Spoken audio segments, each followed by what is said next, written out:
tienen diabetes generalmente tienen niveles de glicemia mucho mayores a una persona que no tiene diabetes, y por lo tanto las células, al no tener cómo introducir su glucosa, necesitan de echar mano de una segunda fuente, que generalmente son los lípidos, son las grasas en general.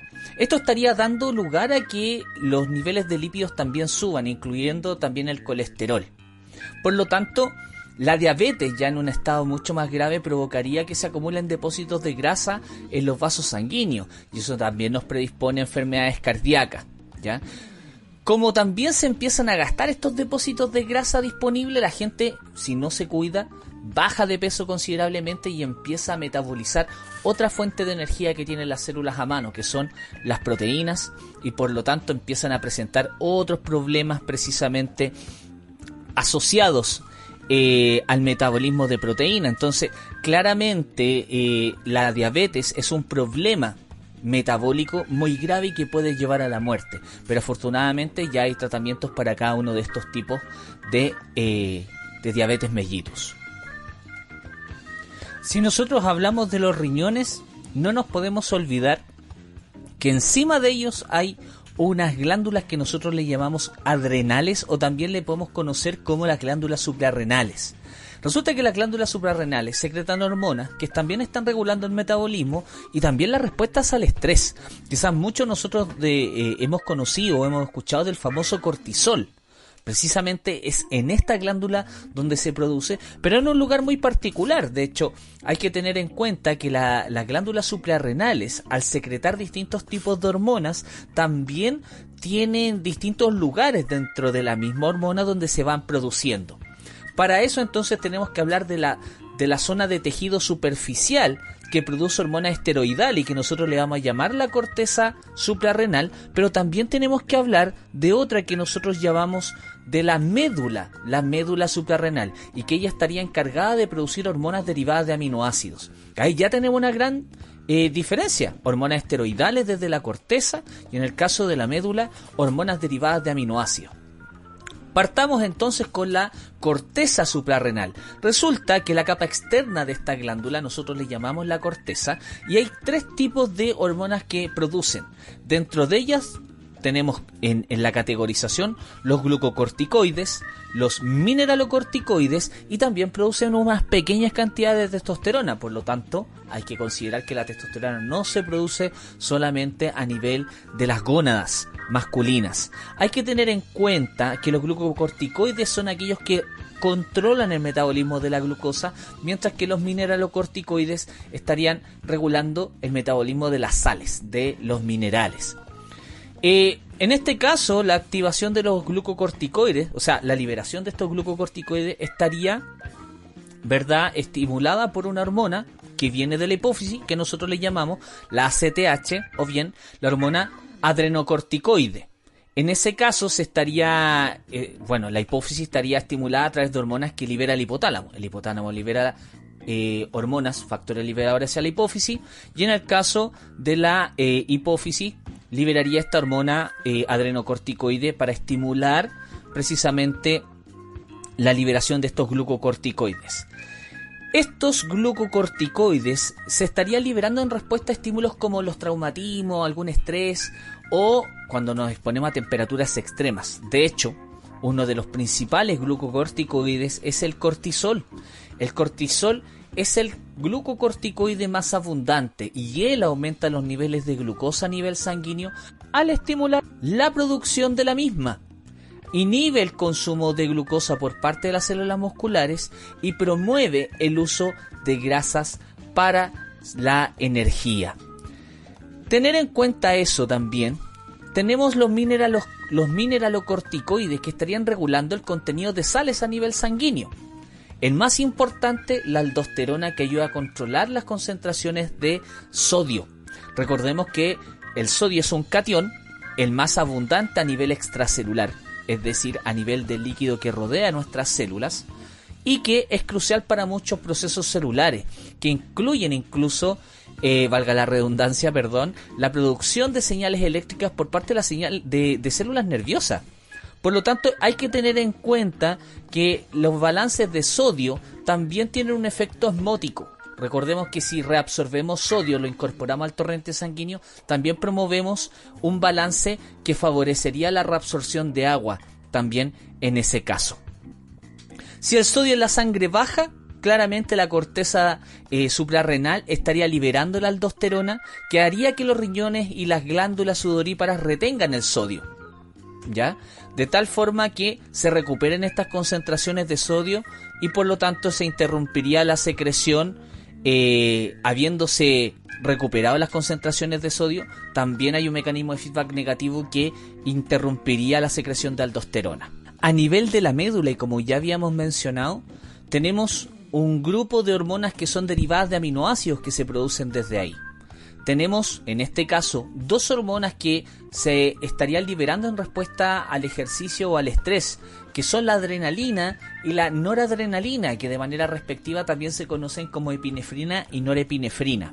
Estas hormonas lo que hacen es preparar a nuestro cuerpo para cualquier situación de emergencia. Aumenta el ritmo cardíaco, la respiración, sube la presión sanguínea, hacen que aumenten los niveles de glucosa en la sangre y dirigen incluso el flujo sanguíneo lejos del tracto digestivo para poderlo llevar hacia el cerebro y los músculos de tal manera que podamos efectuar una respuesta tanto planificadora como muscular lo más rápido posible. También permite que nuestras vías aéreas se expandan para poder ventilarnos de manera más efectiva y por lo tanto que los volúmenes de aire sean mayores, tanto los que entran como los que salen.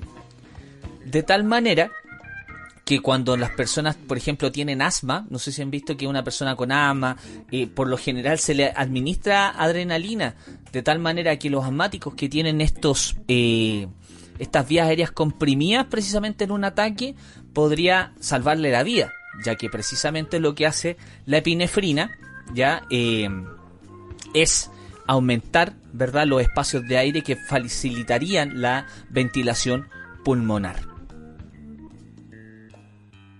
Pero esas no son todas las zonas donde se producen hormonas. Generalmente esas son las que nosotros conocemos. Quizá algunos de ustedes ahora ya se habrá maravillado conociendo alguna que no le habían dicho nunca en el colegio, nunca la habían escuchado. Pero fíjense que hay más. Hay una glándula que se ubica entre los dos hemisferios del cerebro que nosotros llamamos la glándula pineal. Esa glándula produce una hormona que se llama melatonina, que es una hormona derivada de aminoácidos, y la melatonina se secreta a diario, y precisamente la forma en que se estaría regulando es por la luz que entra entre nuestros ojos. Literalmente lo que hace esta melatonina, respondiendo a sus niveles, ¿verdad?, a las detecciones de la luz del sol, y por lo tanto a la duración del día, es responder a la duración del día. Y por lo tanto, aparentemente estaría vinculada con los ciclos del sueño y de la vigilia. Es decir, estarían participando en lo que nos permitiría dormir y mantenernos despiertos. Si nosotros hablamos de una glándula que nosotros conocemos como el timo, que es parte de nuestro sistema linfático y que se ubica en la cavidad torácica detrás de nuestro esternón, también produce una hormona que se llama la timosina. Lo que hace esta timosina es estimular el desarrollo de glóbulos blancos especializados que se conocen como las células T y que son súper importantes en la respuesta inmunológica. También tenemos los riñones que producen eritropoyetina, que es una hormona peptídica y que se libera cuando el contenido de oxígeno en la sangre es bajo. Y la eritropoyetina estimularía a la médula ósea para que aumente la producción de glóbulos rojos. Miren qué maravilloso. También tenemos que los riñones producen una enzima que se llama renina y que respondería a una baja presión sanguínea. Lisa y llanamente, después de, por ejemplo, si una persona tiene una hemorragia por alguna herida, la renina catalizaría la producción de otra hormona que se llama la angiotensina, ¿ya?, que está en las proteínas de la sangre. Lo que hace la angiotensina es elevar la presión sanguínea al comprimir las arteriolas. O sea, también incluso estimula la liberación de aldosterona de tal manera que los riñones regresen sodio a la sangre y trayendo más sodio a la sangre atraemos agua. Y eso aumenta el volumen y la presión sanguínea. O sea, estamos hablando de una hormona que en caso de la pérdida profusa de sangre tendríamos como poder compensar esa pérdida. Incluso fíjense que el corazón libera una hormona. De hecho, si la sangre, el volumen sanguíneo, por ejemplo, si bebemos mucha agua, se vuelve demasiado alto, las aurículas se están llenando en exceso. Recordemos que nuestro corazón tiene aurículas y ventrículos, y eso estiraría las paredes de nuestras aurículas, y eso ya estimularía la liberación de una proteína, sí, es una proteína que nosotros llamamos, o una hormona de tipo proteica, que se llama el péptido natriurético auricular, o el ANP. Lo que hace este ANP es inhibir la liberación de hormona antidiurética, inhibir la liberación de aldosterona y aumentar la excreción de sodio, o sea, devolverlo a los riñones para la formación de la orina. ¿Qué significaría eso? Se reduce la reabsorción de agua y de sal, por lo tanto, se promovería la liberación de agua y con eso ayudaría a bajar el volumen de sangre. Pero incluso la grasa también estaría teniendo un rol a nivel endocrino. Resulta que precisamente las células que nosotros llamamos adipocitos tienen una hormona o liberan una hormona peptídica que se llama la leptina, ¿ya? Resulta que en unos estudios se pudo ver que la leptina ayuda a regular la grasa corporal. ¿Por qué? ¿Cómo se hizo? Se hizo mediante ratones genéticamente modificados que tuvieran noqueado el gen para la leptina. Resulta que aquellos ratones que le noquearon el gen de la leptina se volvieron obesos. Y cuando se les inyectaron a esas ratitas obesas la leptina, hicieron que bajaran de peso. Por lo tanto, desde ahí surge la hipótesis que mediante la liberación de leptina, el tejido graso estaría indicando al cuerpo cuánta grasa tiene almacenada y por lo tanto estaría vinculada en decirle a nuestro cuerpo cuánto debe comer. Si los ratones ya tienen mucha grasa almacenada, los niveles elevados de leptina harían que comieran menos. O sea, literalmente estamos hablando de un mecanismo que permitiría estar controlando nuestro apetito, nuestras ganas de comer, y por lo tanto estaría vinculado directamente con el tejido adiposo. Muy importante. Un dato importante también es que muchas personas obesas tienen altos niveles de leptina, pero parecen ser relativamente insensibles a ella. Por lo tanto, aparentemente hay algo que averiguar, hay mucho también que investigar al respecto, a pesar de que esta investigación es bastante antigua con respecto a la leptina, está hecha ya en el año 1995. O sea, estamos hablando de que hay muchos lugares de nuestro cuerpo que incluso no conocemos y que también tienen, de una u otra manera, liberan hormonas. En el estómago también hay hormonas que se liberan. Hay muchos lugares. No terminaríamos nunca. O sea, literalmente para hablar de esto necesitamos mucho tiempo, mucha revisión bibliográfica, mucha historia que nosotros incluso podríamos contar desde nuestras propias experiencias. Por lo tanto, con esto nosotros cerramos nuestro capítulo segundo y final, y también agradecer a todos y todas ustedes quienes nos van siguiendo a través de Spotify, a través de Apple Podcast, y con ello también decirles que vean el siguiente capítulo. Tenemos un gran invitado, un experto obviamente en historia de Chile, el cual nos va a contar respecto del proceso constituyente. O sea, no solamente nuestro podcast va a estar vinculado a la ciencia, sino también a la educación cívica. Y nosotros con mucho orgullo entonces los vamos a presentar dentro de los próximos días. Espero que estén muy bien, que nos sigan a través de Instagram, Cápside Podcast, que nos puedan escribir a través de capsidepodcast@gmail.com y también que nos sigan a través de Facebook.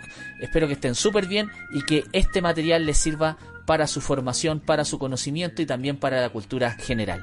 Un abrazo.